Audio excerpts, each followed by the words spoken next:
Hello, Namaste. You are watching The Best Preparation, a big platform for learning English language. If you are new, please don't forget to subscribe this channel and click on the notification bell. Okay, now let's see today's lesson. Connectives. Connectives, linking words, okay? Conjunction.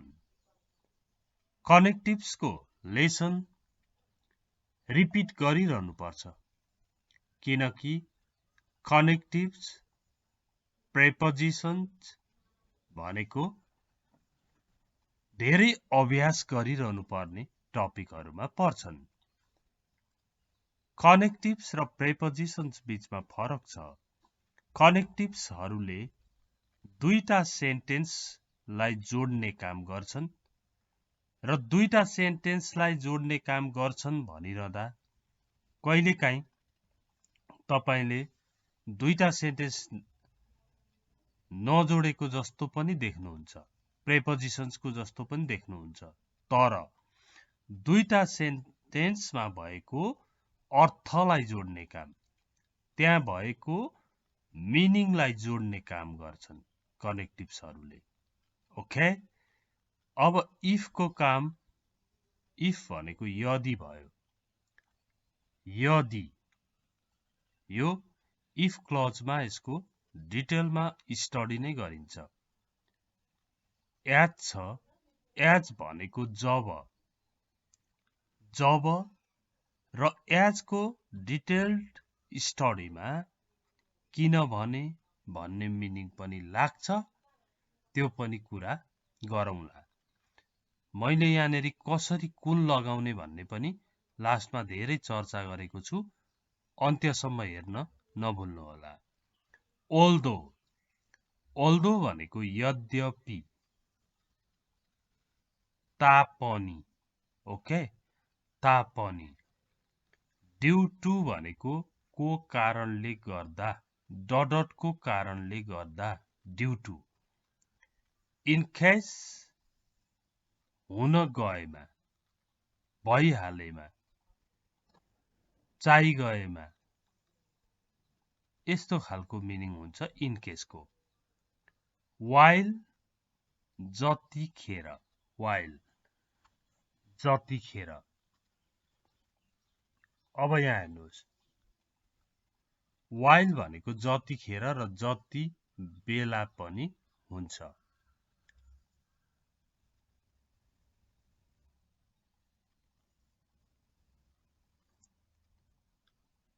And र अनि but तर or अथवा वा because किनभने that कि जुन before अगाडि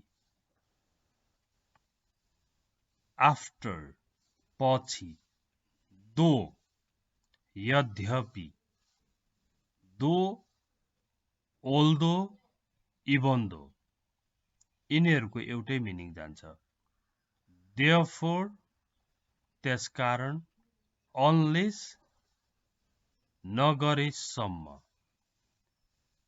नभएसम्म unless भनेको त नगरेसम्म if you don't नै unless हो why किन when कहिले अनि यो कनेक्टिभ्स को रूपमा किन जिन कहिले जहिले पनि थपिन्छ यहाँनेरि कहिलेकै ठाउँमा when जहिले पनि हुन्छ हाउ कसरी र जसरी एक्सेप्ट भनेको बाहेक until भनेको सम्म नभएसम्म until in spite of भनेको हुँदा हुँदै पनि in spite of भए तापनि हुँदा हुँदै पनि को बावजुद पनि ओके नोट राखेर बस्नुपर्छ यो हेर्नलाई एक्स्ट्रा मिनिङहरू पनि टिप्नुपर्छ है यहाँ कतिपय मिनिङ विभिन्न कारणले नदिएको हुन्छ नि इनस्पाइट अफ भनेको हुँदा हुँदै पनि डटको बावजुद पनि अथवा भए तापनि हाउ एभर तापनि अदरवाइज अन्यथा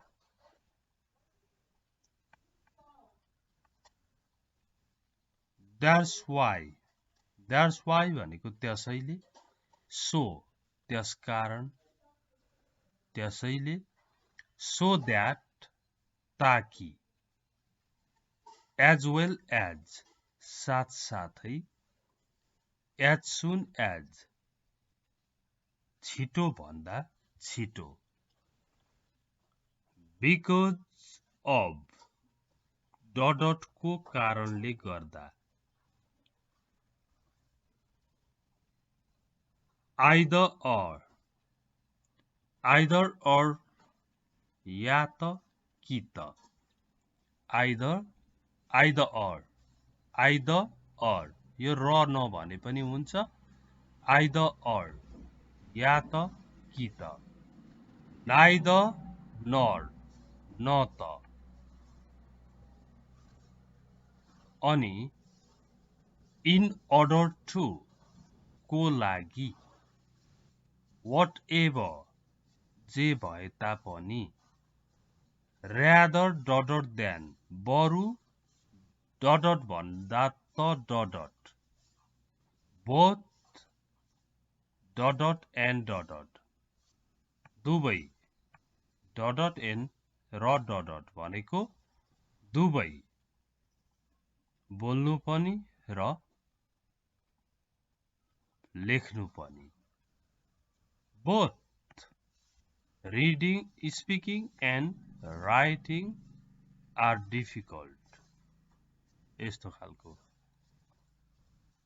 अब आयो लिङ्किङ वर्ड्सको लिङ्किङ वर्ड्सहरूले त हामीले बोल्दा अथवा लेख्दाखेरि कनेक्ट गर्ने काम गर्छौं अब यसमा हेर्नुहोस् तपाईले बोलिराखेको कुरालाई सपोर्ट गर्नु पर्यो तपाईले लेखिराखेको कुरालाई सपोर्ट गर्नु पर्यो भने मोर ओभर एउटा पोइन्ट लेखिसक्नुभयो त्यसलाई अरु पोइन्टहरु थप्दै जाने क्रममा अथवा बोल्दै जाने क्रममा मोर ओभर यो मोर ओभर भनेको के हो त यस बाहेक भनेको फर्दर मोर पनि यस बाहेक नै हो अनि इन एडिसन टु थपमा बिसाइड्स दिस यो बाहेक अनदर रिजन इज अर्को रिजन हो भनी तपाई थप्दै जानुहुन्छ 2 नम्बर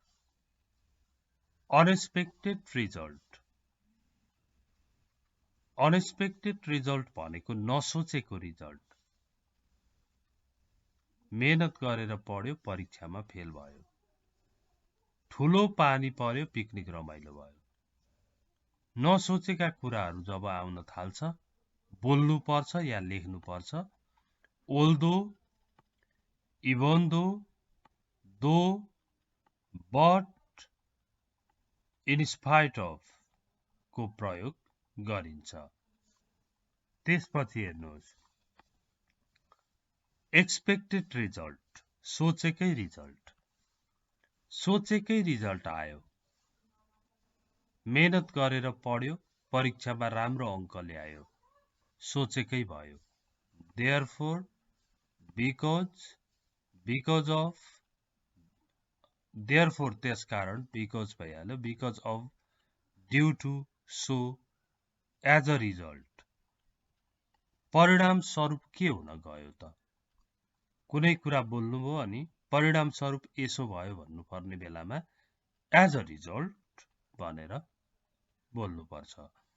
त्यस्तै अन्त्यमा कन्क्लुजन, फाइनल्ली अन्त्यमा गएर इन कन्क्लुजन सारांशमा, टु सम अप सारांशमा भन्नुपर्दा भनेको है यिनीहरू इन कन्क्लुजन र टु सम अप। ओभरअल भनेको चाहिँ सबै मिलाएर बुझ्नु पर्दा अथवा भन्नु पर्दा। इन सर्ट छोटकरीमा। यसरी कनेक्टिभ्सहरूको युज गरिन्छ। अब आयो प्रेपोजिसन्स। प्रेपोजिसन्स भनेको शब्दयोगी। अघि चाहिँ वाक्यहरू जोड्थ्यो कनेक्टिभ्सले भने प्रेपोजिसनले चाहिँ शब्दहरू जोड्छ। बाई द्वारा, नजिक, ले। बाई भनेको द्वारा पनि हुन्छ, नजिक पनि हुन्छ, ले पनि बाई नै हो। Did you come by plane or by train? तपाईँ प्लेन वा रेलबाट आउनुभयो त? There's a dustbin by the door भन्यो भने ढोकाको छेउमा डस्टबिन छ भयो। यहाँ हेर्नुहोस् है। अनि the bike sales dropped by 25% भनेको बाइकको बिक्री चाहिँ 25%ले घट्यो भन्ने अर्थ लाग्यो। काहीँ ले हुँदो रहेछ, काहीँ नजिकै हुँदो रहेछ, काहीँ चाहिँ द्वारा भन्ने मिनिङ लाग्दो रहेछ बाईबाट। ओके, यो चाहिँ प्रेपोजिसन हो। त्यस्तै टु। टु भनेको लाई, तिर र सँग। They are going to college, कलेजतिर भयो। Please pass this pen drive to Ram. Please pass this pen drive to Ram, Ram लाई भयो। You can talk to the boss, तपाईँ बोससँग कुरा गर्न सक्नुहुन्छ। Talk to the boss. अनि may I speak to the boss, म बोससँग बोल्न सक्छु भन्दा विथ भन्दा टु नै आयो नि। You can talk to the boss, तपाईँ बोससँग कुरा गर्न सक्नुहुन्छ। यो टुको व्यापक मिनिङमा पर्छ। विथ भनेको साथ, सँग, ले। ले भन्ने मिनिङ पनि लाग्छ विथबाट। I had some works with him, मेरो उसँग केही काम थियो। Are you satisfied with your job, तिमी आफ्नो जबसँग सेटिस्फाइड छौ, सन्तुष्ट छौ। हिज बिन स्टेइङ विथ अस, ऊ हामीसँग बस्दै आएको छ। अब सँग, साथ भनेको विथ हुँदो रहेछ। तर ले भन्ने मिनिङ चाहिँ कसरी लाग्छ त? विथ अ स्टोन भन्यो भने ढुङ्गाले हुन्छ। विथ अ स्टिक भन्यो भने लौराले हुन्छ। Okay. Write with a pen, कलमले लेख। ले खोज्दा खोज्दै कलमले लेख भन्ने बेलामा राइट पेन भनेर हुँदैन। राइट विथ अ पेन, कलमले लेख। ओके। ले, एउटा ले थप्नुहोस्। विदाउट, बिना, नभइकन अथवा बिना। I couldn't do this work without your help, मैले तपाईहरूको सहयोग बिना यो काम गर्न सक्दिन थिएँ। I can't live without you. तिमी बिना बाँच्न सक्दिन. The fish can't live without water. पानी बिना माछा बाँच्न सक्दैन. त्यस्तो बिना चाहिँ यो भयो.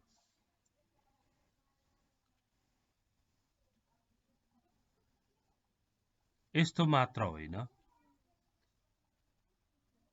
Without taking any class. कुनै क्लासै नलिकन भन्नु पर्यो भने without taking any class he passed the exam. नलिकन त्यस्तोमा पनि आउँछ. into भनेको भित्रमा, भित्रतिर. A bird flew into the bedroom. एउटा चरो उडेर सुत्ने कोठाभित्र पस्यो. into चाहिँ मा नै हो, तर कस्तो मा त भन्दाखेरि एक्सन सहितको. फ्लू into भनेको उडेर पस्यो, भित्रतिर उड्यो. कोठामा पस्यो भन्नुपर्दाखेरि कोठामा, कोठाभित्र. Cut the meat into small pieces भनेको cut भन्ने verb छ यहाँ. Cut the meat into small pieces. साना साना टुक्रामा cut into भयो. त्यस्तै यो fly into भयो. Fly को नै flew भएको हो. Fly into, cut into, jump into यस्तो खालको. अब the book is divided into 3 parts. त्यो किताब 3 भागमा बाँडिएको छ. 3 भागमा बाँडिएको. Divided into भनेपछि fly into, jump into, cut into, divide into भन्ने खालको लाग्दो रहेछ into चाहिँ. Behind भनेको पछाडि. What's there behind your happiness? तपाईको खुसियालीको, यो खुसीको पछाडि के छ? They are playing behind the house भनेको तिनीहरू घरको पछाडि खेलिरहेका छन्. The cyclist is behind the truck. त्यो साइक्लिस्ट, साइकल चलाउने मान्छे चाहिँ ट्रकको पछाडि छ भन्ने अर्थमा बिहाइन्ड प्रयोग भयो. त्यस्तै बिलो, तल मुनिलाई बिलो.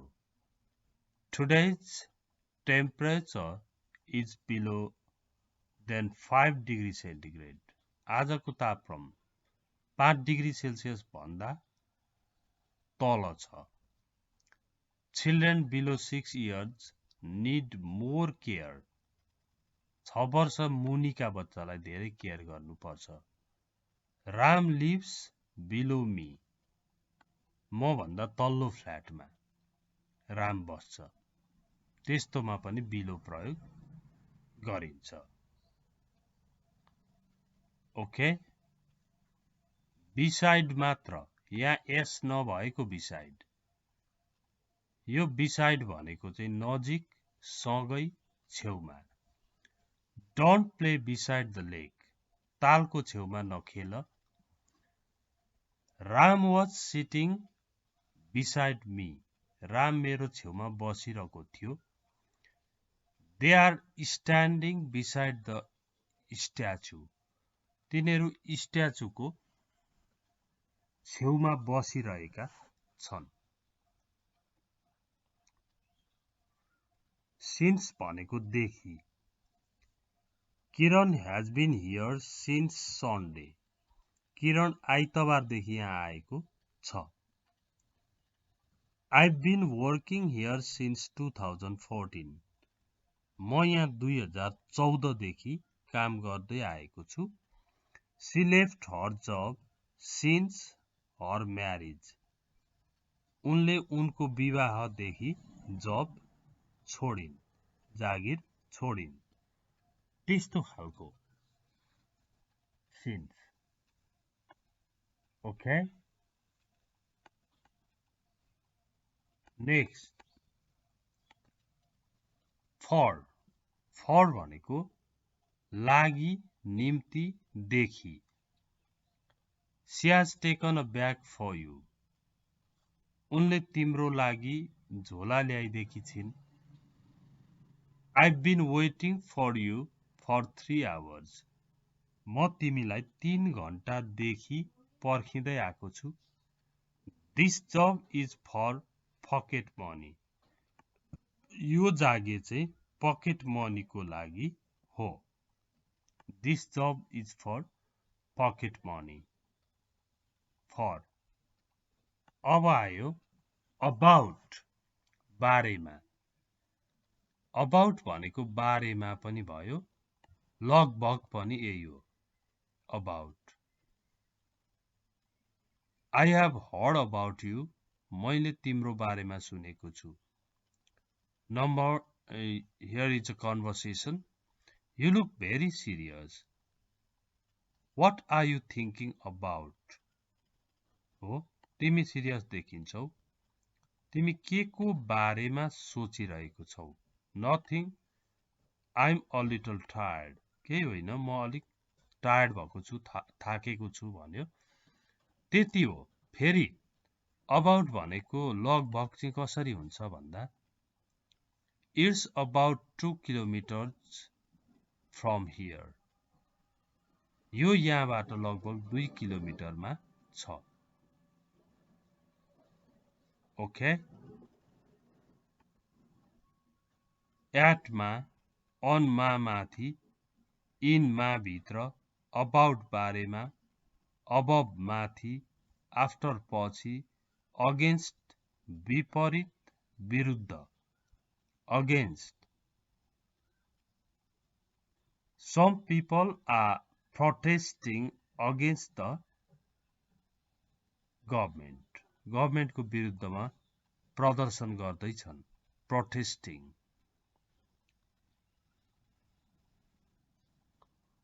अनि among भनेको बीचमा, माझमा। Around लगभग, वरिपरि। Behind भनेको पछाडि।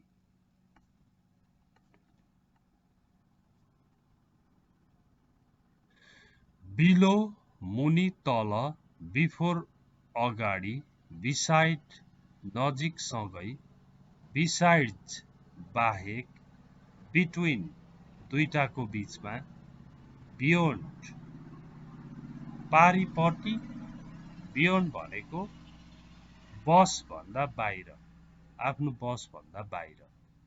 by द्वारा नजिकले, for लागि निम्ति, from बाट, into मा भित्र तिर, of को, onto तर्फ, onto, over माथि, since देखि।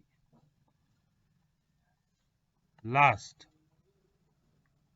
to तिरलाई, towards तर्फ, under मुनि तल, with साथसँग, without बिना। ओके, हामीले यो लङ लिस्ट कनेक्टिभ्स एन्ड प्रेपोजिसन्सको पढ्यौं। तर प्रेपोजिसन्स त हामीले सेन्टेन्समा युज गर्यौं, कनेक्टिभ्सको कम युज भयो। यसपछि तपाईलाई कनेक्टिभ्सको प्रयोग जान्नु पर्यो भने युज अफ कनेक्टिभ को बारेमा चाहिँ भन्नु होला। म एउटा मेहनतका साथ धेरै जनाले कमेन्ट गर्नुभयो, सर युज अफ कनेक्टिभ को चाहिँ बनाइदिनु पर्यो अथवा कनेक्टिभ्स इन सेन्टेन्सेस भन्ने भन्नुभयो भने म अर्को भिडियो पनि अवश्य बनाउने छु। Okay, please don't forget to share this video, like and comment. Thanks for watching it. See you next time. Bye bye.